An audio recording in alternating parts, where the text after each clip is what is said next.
What's going on, everybody? Welcome to Brutal Planet Comics. I'm your host, Dre, the Brute Daniels. Welcome to the season finale review of Obi-Wan. Yes, I know, it's Wednesday. I know, I want to get through this as soon as I can. I know I'm usually saves my ups and downs for Friday, but I'm dropping it now. I really just wanted to get through this show. I just need to get through this. But anyway, this finale was... oh goodness, very, very interesting to say the least. But as usual, we're going to keep the same format. I'm going to give the good bits up and the bad bits are down. Let's jump right into this, shall we? I had to put this here. So, the last time we remember Reva, she was eating a whole lot of dirt with a hole in her tummy. Getting the communicator that fake Jedi left, or whatever. So, you got to tell me, why is it that she is on Tatooine with all bandaged up, so somehow she has a hole in her tummy, gets a ship, heals up somehow, bandages herself up, gets all the way to Tatooine. You came here to die. Threatens threatens I guess a shopkeep about, hey, where's Owen and where's his farm and all that other stuff, so she can get to Luke. Why is she after Luke? We're just here. We're just plug and play. Like, hey, I gotta have this character do something. I gotta go and kill Luke for reasons, for revenge. Nobody cares.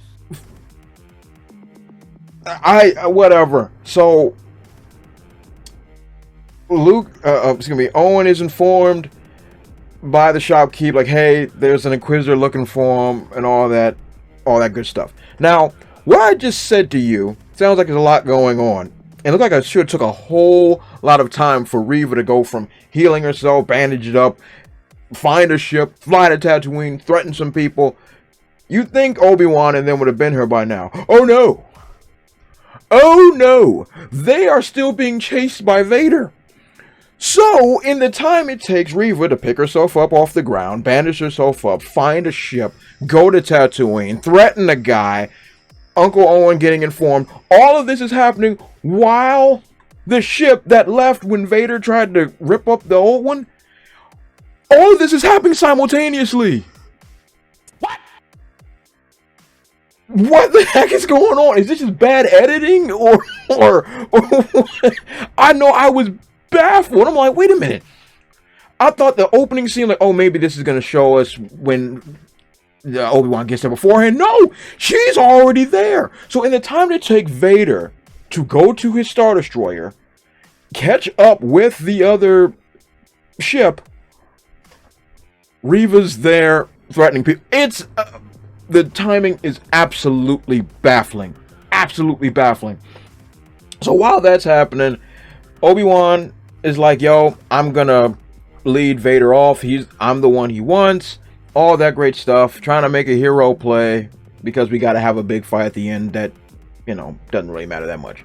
So he tells Ice Cube Jr. and fake Jedi, like, hey, get Leia back home safely. She's like, no, I want to go with you, blah, blah, blah, blah, blah, emotions. And then he gives her the gun holster that Tala had. So, did anybody ever care about how Leia got her gun holster? I didn't. I never did. And for some odd reason, there was so much emphasis on, oh, this gun holster is the holiest of holy. Just like how in that, what was that, the Han Solo joint, about how it was all about his dice. What the heck is going on? Just whatever. Anyway, this entire opening sequence made no sense. It was ridiculous. It was stupid. Down. Now let's talk about the best character in this entire show. The best character in this show, by far, is Uncle Owen. Uncle Owen springs into action right when he gets word that, oh, there's an Inquisitor looking for Luke. He starts making plans. He's not being a coward, not running, none of that stuff. He's like, yo, I'm gonna prep my place up. We gonna get this girl and all that. I like that. Uncle Owen has been the man this entire show. I rather watched him this whole time. Like, he stood up to Reva initially when she was cutting off people's hands and stuff. Like, Uncle Owen is the man. And then we're gonna add 1A, 1B to this. Aunt Beru's a thug. Okay, he was like, hey, take Luke, hide, all that stuff. I'ma hold her off, all that stuff. She's like, no, Luke is my son too. We're gonna fight this broad together. I liked everything about this. This was great. I liked Uncle Owen's resolve. I like Aunt Beru having his back. All of this was great.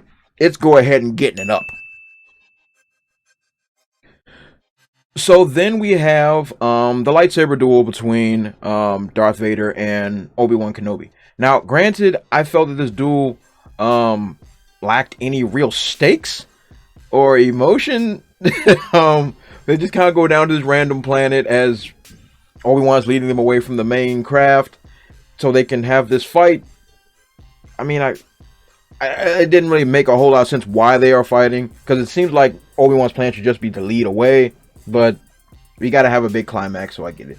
So it lacked emotion, but I gotta say, I enjoyed this fight. It was good choreography. I enjoyed the choreography.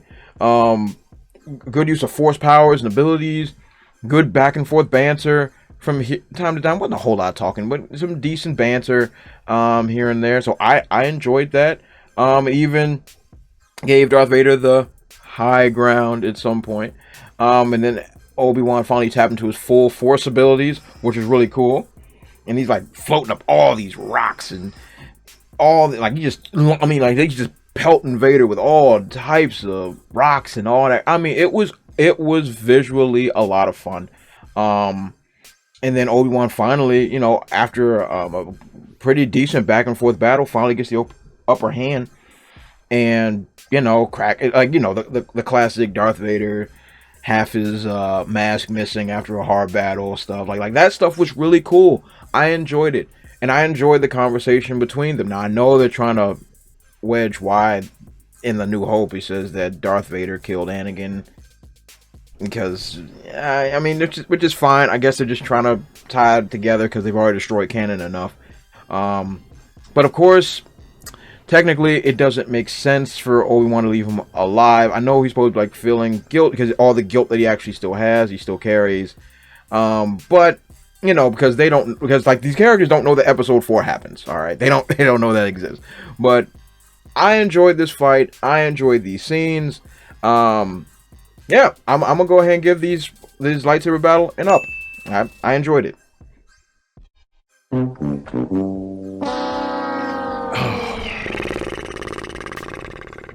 Now we're back to Crazy Town. Oh God. Okay, so Reva once again, her motivations make no sense, but whatever. She shows up at the Lars farm, hunting Luke and all that, whatever. And once again, really cool that Uncle Owen and Aunt Beru are giving her all that she can handle. Luke escapes through a hatch, and he's running towards the sand dunes and stuff, and which is like the scene. I mean, this scene really highlights the courage of Uncle Owen and Aunt Beru and how I don't know what Reva's doing. I don't know what she wants. Like, oh, I'm gonna kill him. Vader doesn't even know that these kids exist. And once again, you're hunting children again. The whole thing of like, hey, I was a kid, all my friends were slain, and once again, I'm here to kill another baby. Everything about this character doesn't work. But once again, Uncle Owen is a straight up gangster. He's great. He's like, yo, I'm gonna stand here. I'm gonna fight you because I love my son, because he is his son. And once again, Uncle Owen is gangster. So of course she ends up, beating them and just hunting Luke again. And so she gets him. They're like in these rock cliffs. She knocks him down. He's out cold, so I guess he doesn't technically see a lightsaber. He's out cold, and she's about to strike him down. But then she starts having flashbacks about herself. as a child? I'm kind of retarded. Now you're thinking about this?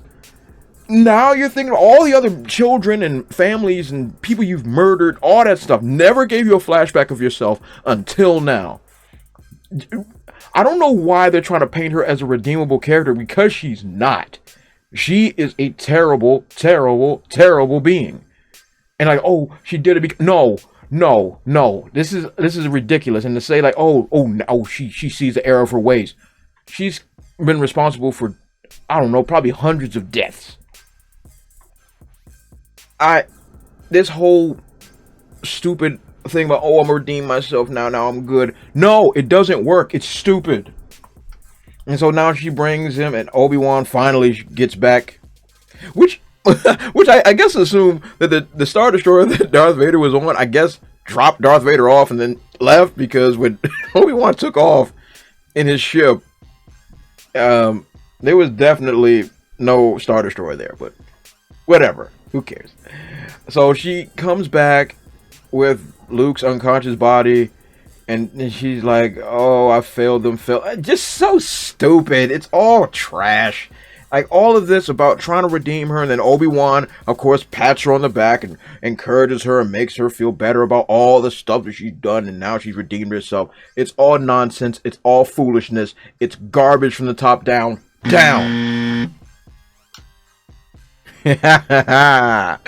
So then we get our member berry section of the show. So we get Ian McDermott showing up as Emperor Palpatine, basically setting Vader straight about, stop pursuing Kenobi. We got a galaxy to rule, and I couldn't agree more. That's the only thing that made any sense by any of these villains ever. Stop this madness. It was cool seeing them, I guess. Cameos.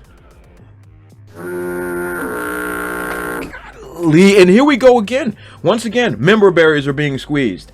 We got the member berries being squeezed once again, because this is a costume that Leia wore when she was not a toddler in the comics with the gun holster. Once again, nobody, who cares about the holster?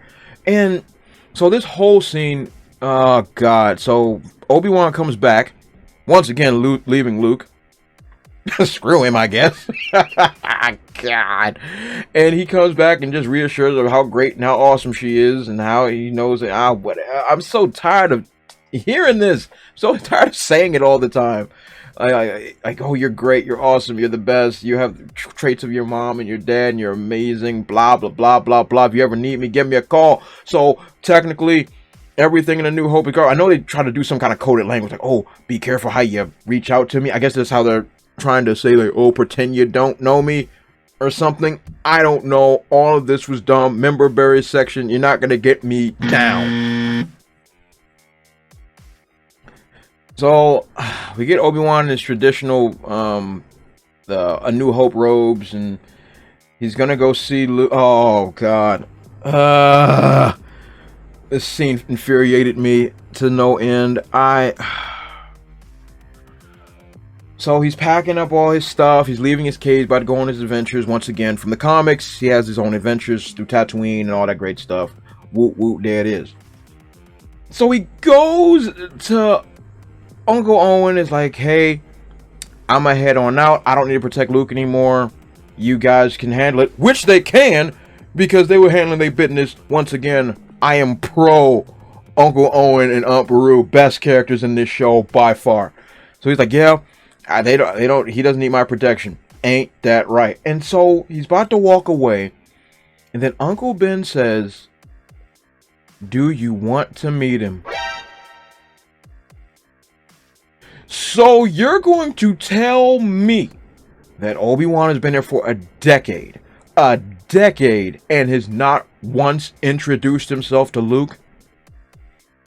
Once again, I know that the original extended universe doesn't exist anymore in Disney canon, but good lord, there was countless books about the adventures that they had together. That's why Luke was very familiar with him in A New Hope. All this is stupid. Down. Once again, we gotta get our member berry squeeze one last time. Liam Neeson gets his paycheck. Good on him. Make your money, Liam. Make your money. So, of course, Obi-Wan's finally able to connect with Qui-Gon, and I guess he's gonna begin his new adventures and training and all that other stuff. So, I guess that's okay. It wasn't offensive to all five senses, so, you know, it was alright, I guess. This whole show's a debacle, and this whole episode, granted, there was some stuff that I enjoyed, like the lightsaber fights and seeing that Uncle Owen and Aunt Beru weren't useless pieces of garbage. But other than that, there was no redeemable story here. The direction was terrible. The writing was all over the place. Once again, Reva makes no sense at all. This episode is getting it down.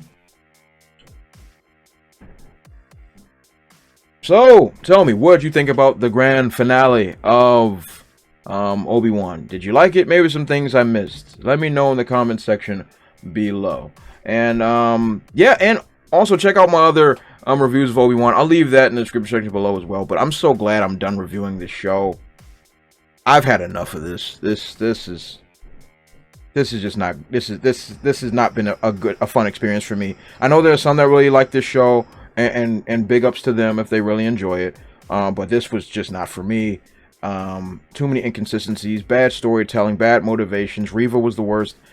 Obi-Wan was useless for the majority of this show. And not to mention, this whole show is just built around Obi-Wan just failing. Like literally. He failed to protect Luke. He failed to deliver Leia. He failed to defeat Darth Vader.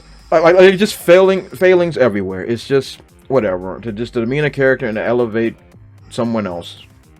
I don't really like that. I don't like that ideology. I don't like where that comes from. I think it comes from a bad place. But if you like this show, let me know. And don't forget to like, comment, subscribe, and share the video. And follow me on those dope social media platforms over there. You all have been awesome, and I'll catch you all next time. Also, if you want to support my channel, check out spinwiz.com or download the Spinwiz app and check out my comic series, Trouble. It was written with a lot of love, and it was definitely my favorite comic series to write. I've also written it in English and in Spanish, so whatever floats your boat, I got it for you. Thanks again, and check it out.